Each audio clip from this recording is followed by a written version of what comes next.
परमात्मने नमः। मेरे सभी सनातनी भक्तों को मेरा प्रणाम स्वीकार हो। आज आप लोगों के समक्ष अयोध्या कांड का दोहा नंबर 62 से 64 तक प्रस्तुत करने जा रहा हूँ। कहीं किसी तरह अगर कोई गलत हो जाए तो उसको आप लोग क्षमा कीजिएगा। प्रयास यही करूँगा कि अच्छा हो, अच्छा रहे, गलत न होने पावे, लेकिन फिर भी अगर कहीं गलती हो गई हो तो आप लोग उसको क्षमा कीजिएगा और चैनल को सब्सक्राइब कर लीजिए। आइए शुरू किया जाए। दीनदयाल बिरदु संभारी, हरहु नाथ मम संकट भारी। दीन दयाल बिरदु संभारी, हरहु नाथ मम संकट भारी। हरहु नाथ मम संकट भारी। मैं पुण्य करी प्रवान पितु बानी, बेगी फिरब सुनु सुमुखी सयानी। दिवस जात नहीं लागे हैं बारा, सुंदरी सिखवनु सुनहु हमारा। सुंदरी सिखवनु सुनहु हमारा। जो हठ करहु प्रेम बस बामा, तो तुम दुख पाऊब परिणामा। कानन कठिन भयंकर भारी, घोर धाम हिम बारी बयारी। घोर धाम हिम बारी बयारी। कुश कंटक मग काकर नाना, चलब पया देहि बिनु पद त्राना। चरण कमल मृदु मंजु तुम्हारे, मार्ग यगम भूमि धर भारे। मार्ग यगम भूमि धर भारे। कंदर खोहन दीनद नारे, अगम यगाध न जाहि निहारे। भालू बाघ ब्रिक के हरि नागा, करहि नाद सुनि धीरजु भागा।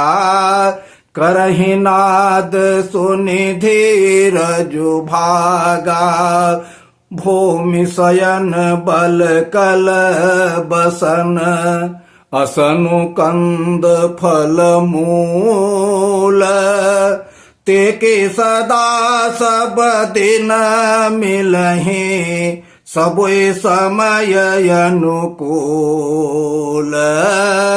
सबोई समय अनुकूल। कंद मूल फल सभी समय नहीं मिलते हैं, समय समय पे मिलते हैं। दीन दयाल बिरदु संभारी, हरहु नाथ मम संकट भारी। दीन दयाल बिरदु संभारी, हरहु नाथ मम संकट भारी।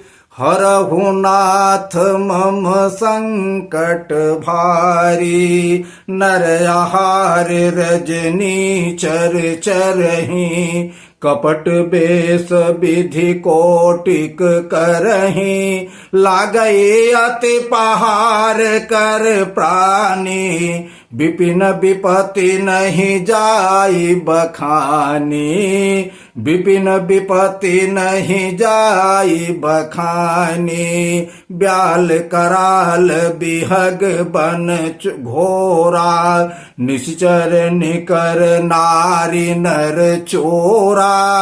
डर पहि धीर गहन सुधि आए, मृगलोचन तुम भीरु सुभाए।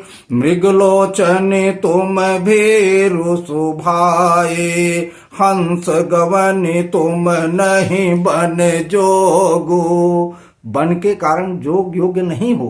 हंस गवनी तुम नहीं बन जोगो, सुनी अपजस मोहि देहि लोगो, मानस सलिल सुधा प्रतिपाली, जिय की लवन पयोधि मराली, जिय की लवन पयोधि मराली, नवरसाल बन बिहरन शीला, सोह की कोकिल विपिन करीला, रहु भवन यस हृदय बिचारी, चंद बदनि दुख कानन भारी, चंद बदनि दुख कानन भारी, सहज सुहृद गुरु स्वामी सिख, जुन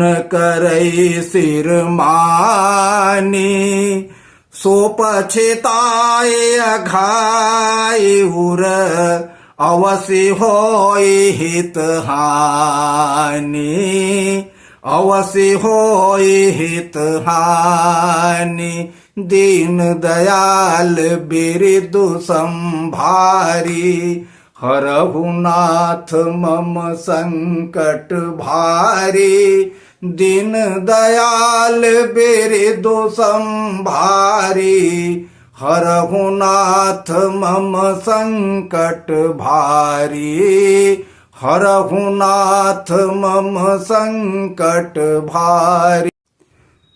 सुन मृदु बचन मनोहर पिय के, लोचन ललित भरे जल सिय के, शीतल सिख दाहक भय कैसे, चकई शरद चंदन जैसे, चकई शरद चंदन जैसे, उतरुन याव बिकल बैदेही, तजन चहत सोच स्वामी सनेही, बरबस रोके बिलोचन बारी, धरि धीरज उर यवन कुमारी, धरि धीरज उर यवन कुमारी, लागी सासु पग कह कर जोरी, क्षम विदेवी बड़ी अभिनय मोरी, दीन्हि प्राणपति मोहि सिख सोई, जिह विधि मोर परम हित होई, जिह विधि मोर परम हित होई, मैं पुण्य समुझ देख मन माही, पिय वियोग सम दुख जग नाही, मैं पुण्य समुझ देख मन माही, पिय वियोग सम दुख जग नाही, पिय वियोग सम दुख जग नाही, प्राणनाथ करुणायतन, सुंदर सुखद सुजान, तुम बिनु रघुकुल कुमुद विधो, सुरपुर नरक समान, सुरपुर नरक समान, दीन दयाल बिरदु संभारी, हरहु नाथ मम संकट भारी, दीन दयाल बिरदु संभारी, हरहु नाथ मम संकट भारी, हरहु नाथ मम संकट भारी। बोलिए सियावर रामचंद्र की जय, पवन सुत हनुमान की जय। बोलिए सियावर रामचंद्र की जय, पवन सुत हनुमान की जय। इसके पिछले भाग में हमने आप लोगों को सुनाया था कि सीता जी बन जाने को तैयार हैं। प्रभु श्री रामचंद्र जी वन ले नहीं जाना चाहते, किसी सूरत में वन नहीं ले जाना चाहते, क्योंकि वन में बड़ी बड़ी विपत्तियां हैं। प्रभु श्री रामचंद्र जी ने सीता जी को समझाने लगे, कहने लगे कि हे सुमुखी, हे सीते, वन में बड़ा भयानक कष्ट है, वो तुम्हारे लिए नहीं है। तुम वन में जाकर के पछताओगे। वहां का दृश्य जो है वो बड़ा भयानक है। अच्छे अच्छे स्त्री पुरुष जो है देख के डर जाते हैं, भयभीत हो जाते हैं, और तुम वन जाने कह रही हो। अरे वन में तो बड़े बड़े पहाड़, पत्थर, कटीली झाड़ियां, जो कि देखते ही आदमी डर जाता है। और ये न समझो कि वहां जूते चप्पल पहन के कोई जाएगा। जूते चप्पल नहीं पहने रहेंगे, पैर में छाले पड़ेंगे, चोट लगेगी, खून निकलने लगेगा, परेशान हो जाओगे। और वहां खाने पीने को भी ठीक से नहीं मिलेगा। तुमको मालूम है कि पेड़ों के नीचे कुटी बना के रहना पड़ेगा, और जो कंद मूल फल होते हैं ना, वही सब खाने को वहां मिलेगा, बाकी वहां कुछ नहीं है। तुम्हारे लायक वन नहीं है। प्रभु अनेक तरह से समझा रहे हैं, अनेकों तरह से समझा रहे हैं कि वहां जो है बड़े बड़े शेर, भेड़िया, भालू, इनकी चिघाड़ सुनते ही आदमी का जो है दिमाग जो है भ्रष्ट हो जाता है, देखने लायक नहीं है, सुन के ही डर जाता है। बड़े बड़े पक्षी, बड़े बड़े वो पेड़ों पर बैठे रहते हैं, और तो और स्त्री पुरुष को चुराने वाले बड़े बड़े निशाचर राक्षस घूमते रहते हैं, जो कि तरह तरह की वेशभूषा बनाते हैं। और तुम तो वैसे भी डरपोक हो, डरती हो। तुमको हम कैसे वन ले जाए? मेरे यही नहीं समझ में आ रहा है कि तुमको हम वन कैसे ले जाए, और तुम कह रहे हो हम वन चलेंगे। अरे तुम यहीं रहो, माता पिता की सेवा करो, अच्छे कुल की हो, महाराज जनक जी आपके पिता हैं, आप जो है यहीं रहो, माता की सेवा करो। और 14 वर्ष बहुत नहीं होते हैं, मैं बहुत जल्दी ही वापस आ जाऊंगा। मतलब तरह तरह के प्रभु श्री रामचंद्र जी समझा रहे हैं, लेकिन माता के समझ में नहीं आ रहा है, एकदम नहीं आ रहा है। माता तो वही रट लगाए हैं कि हमको जो है वन चलना है, किसी भी सूरत में आपके साथ चलना है। बार बार यही कह रही हैं प्रभु, बार बार यही समझा रहे हैं कि वन में बहुत ही कष्ट है, इतना कष्ट है, इतना कष्ट है कि तुम उसको झेल नहीं पाओगी। लेकिन माता सीता जी किसी तरह भी मानने को तैयार नहीं है। फिर प्रभु कहने लगे कि अगर हम तुमको वन ले भी जाते हैं तो लोगों का बड़ा अपयश सुनने को मिलेगा। लोग हमको क्या क्या कहेंगे, मैं किस तरह तुमको वन ले जाऊं, लोग कहेंगे, क्या क्या कहेंगे हमको। वन न जाओ तुम, वन में बहुत ही भयानक वो है, तुम कैसे वहां रहोगी, कैसे वहां करोगी। हम बस मुझको यही चिंता है कि तुम्हारे लिए वन नहीं है, तुम वन के योग्य बिल्कुल नहीं हो। लेकिन माताजी किसी तरह मानने को तैयार ही नहीं है। अब प्रभु के इस तरह के कोमल वचन, शीतल वचन सुन के कुछ उत्तर तो उसका दे नहीं पा रही हैं माताजी,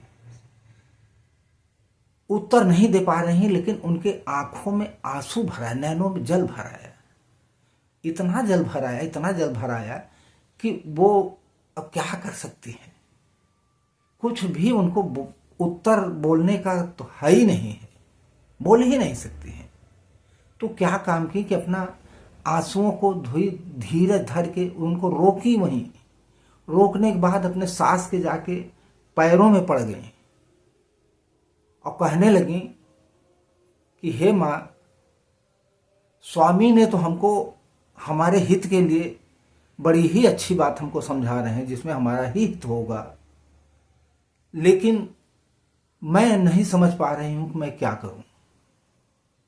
हमको तो स्वामी के चरणों में ही हमारा जीवन है। बताइए, अब वो चले जाएंगे वन, हम यहाँ अकेले क्या करेंगे? पति वियोग में हमें क्या करूंगी अकेले? मेरा मन यहाँ नहीं लगेगा, मैं यहाँ अकेले नहीं रह सकती हूँ।